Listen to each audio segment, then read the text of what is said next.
Merci Seigneur pour ta grâce, ton amour infini que tu as manifesté envers nous. Merci Seigneur pour ta grâce, ton amour infini que tu as manifesté envers nous. Nous te remercions Seigneur parce que tu nous as gardés, tu nous as protégés. Maintenant Seigneur, nous allons partager ta parole. Nous allons Seigneur partager ta parole. Nous te demandons au nom de Jésus.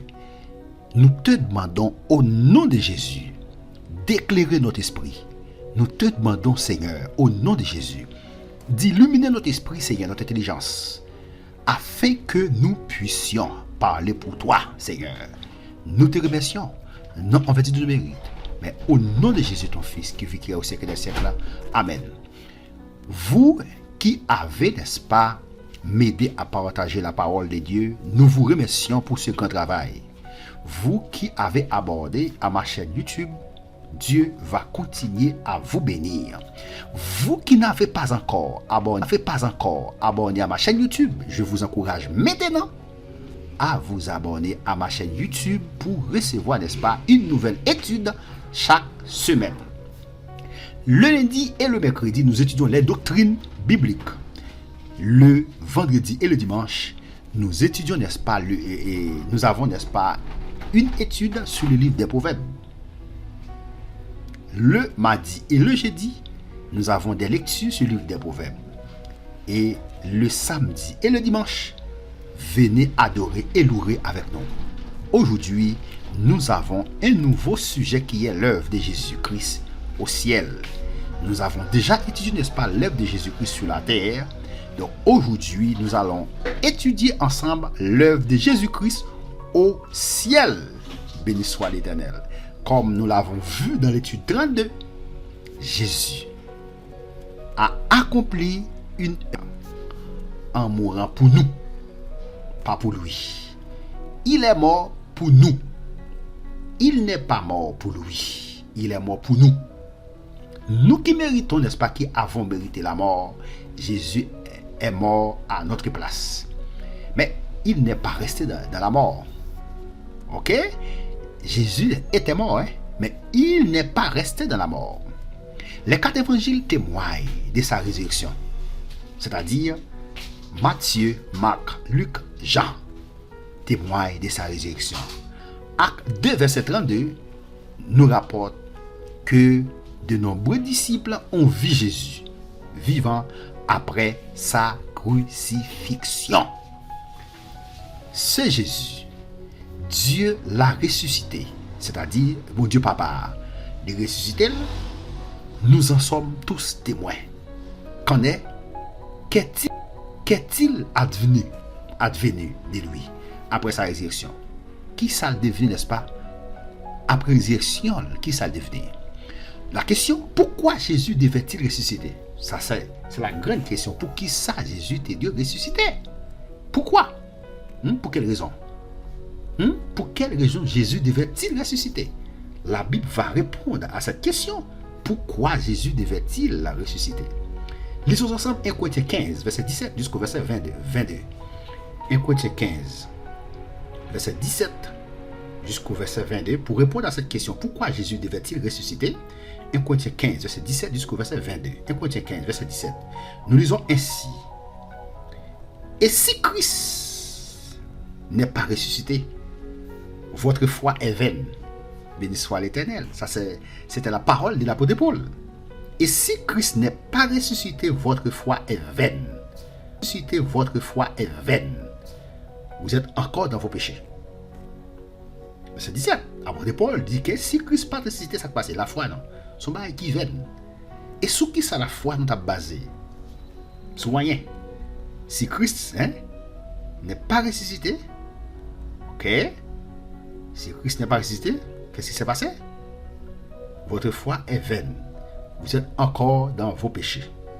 Verset 18. Et par conséquent, aussi ceux qui sont morts en Christ sont perdus. Moun qui mourent en Christ, ils sont perdus. Si Christ n'est pas ressuscité. Verset 19. Pour continuer. Si c'est dans cette vie seulement que nous espérons en Christ, nous sommes les plus malheureux de tous les hommes. Apôtre Paul dit, c'est dans la vie ça seulement que nous espérons dans Christ, nous avons espoir dans Christ. Nous sommes les gens qui sont plus malheureux. Nous c'est moun qui t'a pi malheureux sur toute la terre. Si c'est dans vie ça seulement. Si c'est vie sur la terre ça seulement que nous avons espoir dans Christ. Nous avons espéré en Christ, mais nous c'est moun qui pi malheureux sur la terre. Béni soit l'Éternel. Mais maintenant, Christ est ressuscité des morts. Il est ressuscité des morts. Il est le prémisse de tous ceux qui sont morts. Béni soit l'Éternel. Il est le prémisse de tous ceux qui sont morts. Verset 21. Car puisque la mort est venue par un homme, la mort est venue par Adam. Puisque la mort est venue par un homme, c'est aussi par un homme qu'est venue la résurrection des morts. La mort est venue par un homme qui c'est Adam, et bien résurrection tout lui venue par Jésus. Jésus. Verset 22. Et comme tous meurent en Adam, de même aussi tous revivront en Christ. Tout le monde qui en Adam, c'est le monde qui mourit. Et tout le monde qui en Christ, c'est le monde qui gagne la vie. Grâce à la vie éternelle. La question, pourquoi Jésus devait-il ressusciter? Jésus devait ressusciter. Pour ça? Parce que c'est grâce à la résurrection de Jésus qui fait nous capables de dire, alléluia, nous avons la vie. Grâce à la résurrection de Jésus, nous avons la vie. La vie zoyée, grâce à la résurrection de Jésus. Grâce à la résurrection de Jésus, la résurrection pas dans tout assurée. Béni soit l'Éternel. Après sa résurrection, après avoir passé 40 jours sur la terre, Jésus a quitté ses disciples. Il a quitté ses disciples. Après il finit passer 40 jours sur terre. Après la résurrection, après il finit lever, il passe 40 jours sur terre. La Bible dit Jésus quitte les disciples. Où est-il allé? Il quitte les disciples. Qui côté l'aller? La Bible va répondre. Il quitte les disciples. Qui côté l'aller? La Bible va répondre. Luc 24, verset 51. Qui côté l'aller? Luc 24, verset 51. Béni soit l'Éternel. Où est-il allé? Luc 24, verset 51. Ok? L'ascension. Il a dit ici, pendant qu'il les bénissait, il les sépara d'eux et fut enlevé au ciel. Qui côté l'allait? L'allait dans le ciel. Il montait dans le ciel, là il préparait en place pour nous. Ou même, qui peut faire la vie avec Christ maintenant? M'encourage pour accepter Jésus comme sauveur personnel. Parce que Jésus est venu mourir. Il était pour venir mourir. Il était pour résister, monter dans le ciel. Là, il préparait en place pour tout le monde qui connaît lui. Béni soit l'Éternel. C'est ça nous gagnons comme espérance. L'évangile, ça n'a pas prêché là. La foi, ça nous gagne là, l'étape de la foi qui vient. Yes. Acte 7, verset 55. 56. Béni soit l'Éternel. Acte 7, verset 55, 56. Mais Étienne, rempli de cet esprit, et fixant les regards vers le ciel, vit la gloire de Dieu et Jésus debout à la droite de Dieu. Où est-il allé? Il est allé au ciel. Où est-il maintenant? Il est à la droite de Dieu, le Père. Il est à droite papa. Mais quelle est sa fonction maintenant?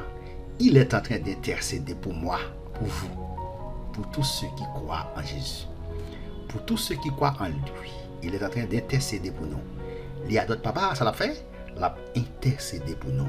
Et il dit, voici, je vois les cieux ouverts et le Fils de l'homme debout à la droite de Dieu.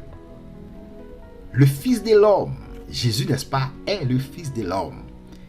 Et je vois, alléluia, et je vois le Fils de l'homme. Le Fils de l'homme lui dit, et je vois les cieux ouverts, moi ciel là ouvert, et moi petit l'homme là, n'est-ce pas, debout à la droite de Dieu. Qui côté Jésus t'est allé? Il est monté dans le ciel. L'a intercédé pour nous. La question, quelle est l'œuvre de Jésus au ciel? Quelle est l'œuvre qui œuvre dans le ciel là, ça l'a fait? Quelle est l'œuvre de Jésus au ciel? Répondez avec moi. Faites des commentaires. répondez à cette question. Quelle est l'œuvre de Jésus au ciel? Lisons ensemble. Lisons ensemble. Jean 14, verset 2. Jean 14, verset 2 va répondre à cette question. Que votre cœur, verset 1, que votre cœur ne se trouble point. Croyez en Dieu et croyez en moi. Verset 2. Il y a plusieurs demeures dans la maison de mon Père. Et si cela n'était pas, je vous l'aurais dit. Je vais vous préparer une place. Quelle est l'œuvre de Jésus au ciel? Qui c'est la fait dans le ciel là qui travaille? Là, il prépare une place pour nous. Je vais vous préparer une place. Il est allé au ciel, il est à la droite de son Père. N'est-ce pas? Il est allé préparer, n'est-ce pas, une place pour moi, pour vous. Béni soit l'Éternel. Jean 16, verset 7. Cependant, je vous dis la vérité, il vous est avantageux que je m'en aille. Qu'est-ce qu'a parlé là encore? Jésus qui a parlé là. Il parlait là, il dit, il vous est avantageux. Il parle avec disciples. Il dit, il vous est avantageux que je m'en aille. Il est avantageux pour nous, pour m'aller. On ne peut pas arrêter sur la terre, parce que mission, ce n'est pas pour me venir arrêter sur la terre. C'était pour me venir mourir, ressusciter, monter, à préparer une place pour nous. C'est ça que fait, il dit, il est avantageux que je m'en aille. Car si je ne m'en vais pas, le consolateur ne viendra pas avec vous. Qui est le consolateur? Le consolateur, c'est le Saint-Esprit. Yes. Il dit que je vais vous l'autre consolateur. Le consolateur, n'est-ce pas? Le mot grec qui traduit le consolateur, c'est le paraclet. Le paraclet, c'était le Saint-Esprit. Le consolateur ne viendra pas avec vous. Si je ne pas le Saint-Esprit va venir. Mais si je m'en vais, je vous l'enverrai. Si je vais m'envoyer, qui est-ce que vous voyez? Le Saint-Esprit. Nous t'avons dit, Jésus est allé. Il est allé, il est revenu. L'aller le tournait. L'aller le tournait sur l'autre forme. Yes, c'est Dieu. Pas qu'un trois dieux. Il y a un seul Dieu. N'est-ce pas? Qui est manifesté en trois façons différentes. Il est manifesté comme le Père. Dans l'Ancien Testament, dans le Nouveau Testament, il est manifesté comme le Fils. Maintenant, dans la période de l'Église, il est manifesté comme le Saint-Esprit.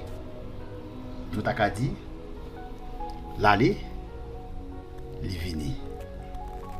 L'aller, l'étonné. C'est ça lié. Romains 8, versets 33 et 34. Romains 8. Romains 8, verset 33. Verset 33 et 34. Qui accusera les élus de Dieu? C'est Dieu qui justifie. Qui les condamnera? Christ est mort. Christ est mort. Bien plus, il est ressuscité. Il était mort. Il est ressuscité. Il était mort. Il est ressuscité. Il est à la droite de Dieu. Dieu ici, c'est Dieu le Père. Il est à la droite de Dieu. Et il intercède pour nous. Ce verset est très clair. Quelle est l'œuvre de Jésus au ciel? Quelle est l'œuvre de Jésus? Qui travaille Jésus dans le ciel là même? Travaille Jésus dans le ciel là même. L'a intercédé pour nous. Nous devons anticiper. Nous devons anticiper ça. L'a intercédé pour nous. Qui travaille Jésus dans le ciel là? L'a intercédé pour nous. Quelle est l'œuvre de Jésus au ciel? Il intercède pour nous d'après Romains 8, verset 34. On m'a posé une question, qui travaille Jésus a fait dans le ciel là? C'est pour répondre d'après Romains 8, verset 34. Il intercède pour nous. Il est notre intercesseur. L'a intercédé pour nous. L'a intercédé pour nous beaucoup de papas. Ce travail, c'est la fait dans le ciel là. L'autre problème, allez côté Jésus. ou des difficultés, à le côté Jésus. Libre à l'intercéder pour beaucoup de papa, à le côté Jésus. Béni soit l'Éternel. Quelle première fonction Jésus occupe-t-il au ciel? Quelle première fonction Jésus occupe dans le ciel là? Béni soit l'Éternel. Quelle première fonction Jésus occupe-t-il au ciel? Quelle première fonction Jésus occupe dans le ciel là? D'après Hébreux 6, versets 19 et 20, il dit: cette espérance, nous la possédons comme une ancre de l'âme, sûre et solide. Elle pénètre au-delà du voile, là où Jésus est entré pour nous comme précurseur.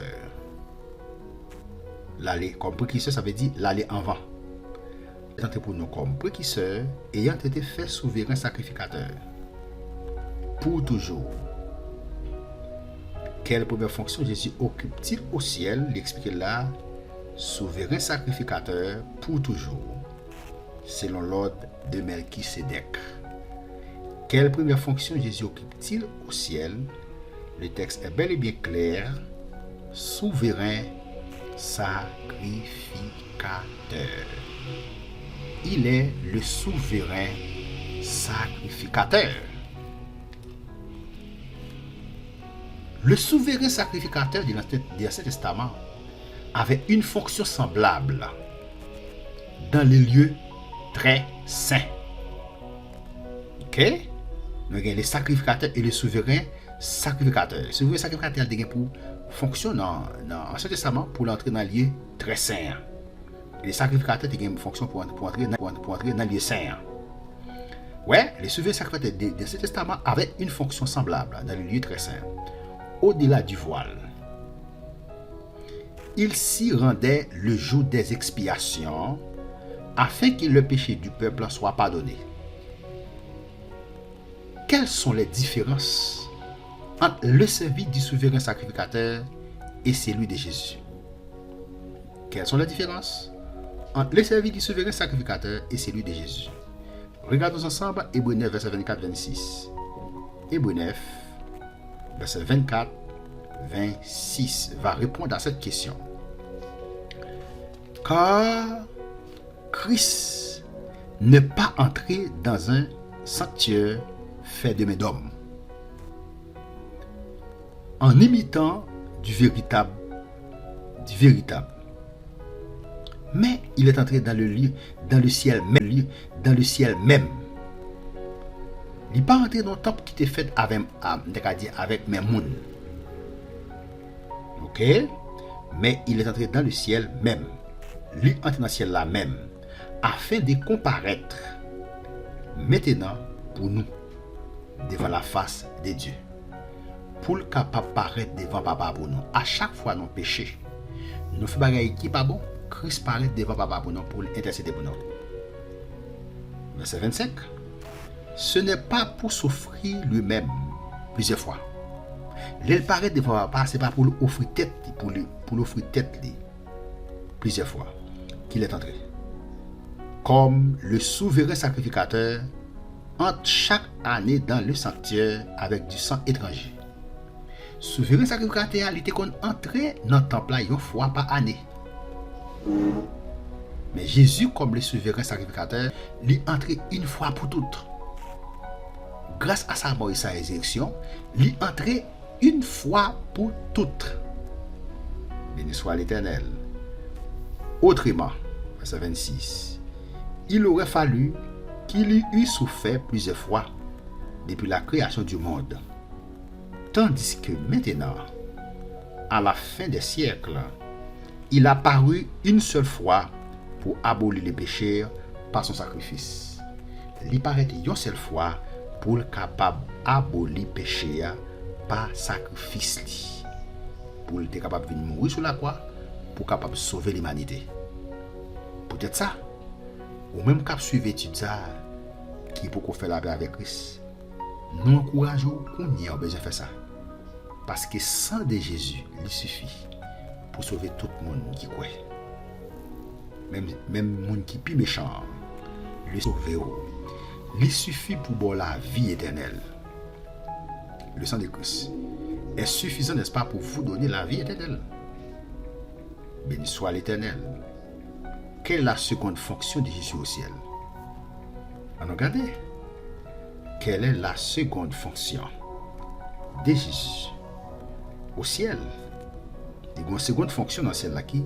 Quelle est la seconde fonction de Jésus au ciel? Regardons ensemble, là. Éphésiens 5, verset 23.